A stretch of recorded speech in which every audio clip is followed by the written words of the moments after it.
अस्सलाम वालेकुम अजीज़ तलबा, उम्मीद है आप सब खैरियत से होंगे। आपको आपके यूट्यूब चैनल पर खुश आमदीद। आज के इस वीडियो लेक्चर में मैं आपको chapter number 8 thermo regulation homeostasis से इम्पोर्टेंट शॉर्ट क्वेश्चन और लॉन्ग क्वेश्चन बताऊंगा।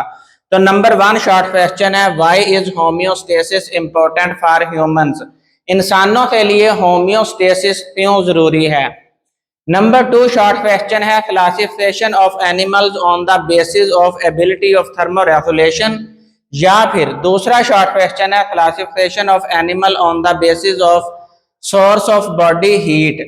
यानी आपके सिलेबस में दो क्लासिफिकेशन मौजूद हैं जो अलग-अलग जो है वो शॉर्ट क्वेश्चन के तौर पर पूछी जा सकती हैं। नंबर 3 शॉर्ट क्वेश्चन है, what is the role of hypothalamus in thermoregulation? एक ब्रेन का पार्ट है जिसका नाम है हाइपोथैलेमस। वो थर्मो रेगुलेशन यानी दर्जा हरारत को बरकरार रखने में कैसे रोल प्ले करता है, ये आपने बताना है। नंबर 4 शॉर्ट क्वेश्चन है, how does negative feedback mechanism help in thermo regulation? Mechanism जो है ये दो तरह हैं, पॉजिटिव फीडबैक मैकेनिज्म और नेगेटिव फीडबैक मैकेनिज्म।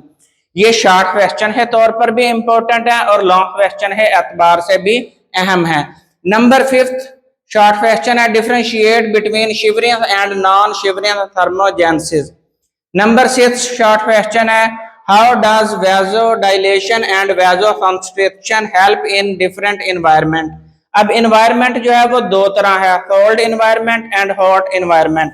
तो दोनों में वेजोडाइलेशन और वेजोकंस्ट्रिक्शन जो है वो थर्मो रेगुलेशन हो किस तरह से मेंटेन करती है, ये आपने बताना है। नंबर 7 शॉर्ट क्वेश्चन है, what is metabolic heat and role in thermoregulation? Metabolic heat क्या चीज है और ये दर्जा हरारत को बरकरार रखने में कैसे रोल प्ले करती है, ये आपने बताना है।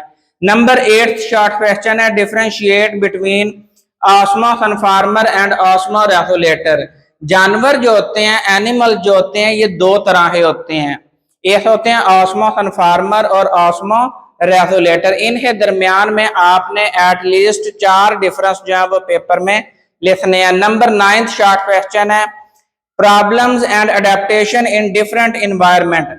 मुख्तलिफ जानदार जो है वो मुख्तलिफ इन्वायरमेंट में मुख्तलिफ माहौल में रहते हैं। अब उन माहौल में उन्हें कुछ प्रॉब्लम्स कुछ मसाइल का सामना करना पड़ता है, फिर उन मसाइल को हल करने के लिए वो अपने अंदर अडेप्टेशन तब्दीलियां लाते हैं। तो आपने मुख्तलिफ इन्वायरमेंट है अंदर जो जानदार रहते हैं उन्हें प्रॉब्लम और जो अडेप्टेशन है वो बतानी है। नंबर 10 शॉर्ट क्वेश्चन है, comparison between osmo regulation and thermo regulation. Osmo regulation में वाटर और साल्ट का बैलेंस किया जाता है जिस्म में, और थर्मो रेगुलेशन में जानदार जो है वो अपने जिस्म का दर्जा हरारत बरकरार रखता है। नंबर 11 शॉर्ट क्वेश्चन है, insulin and glucagon are example of negative feedback mechanism, justify.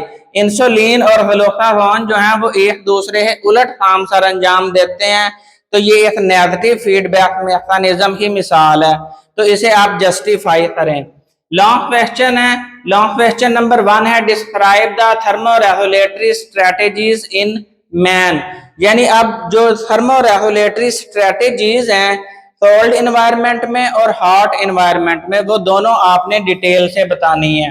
Number 2 long question है, explain negative feedback mechanism with examples to maintain thermoregulation. Negative feedback mechanism हो डिटेल से बताएं और इसमें एग्जांपल्स भी दें जो नेगेटिव फीडबैक मैकेनिज्म हो सपोर्ट करें। नंबर 3 लॉन्ग क्वेश्चन है, write a detailed note on problems and adaptation in animal in different environment. यानी terrestrial environment, fresh water environment और मैरीन वाटर इन्वायरमेंट, तीनों ही प्रॉब्लम्स भी बतानी है और अडेप्टेशन भी बतानी है। तो मैं एक दफा साइड पर हो रहा हूँ, इसका स्क्रीन शॉट ले लें। नेक्स्ट वीडियो में हम नेक्स्ट लेक्चर के साथ हाजिर होंगे। उतनी देर दुआओं में याद रखें। फी अमानिल्लाह।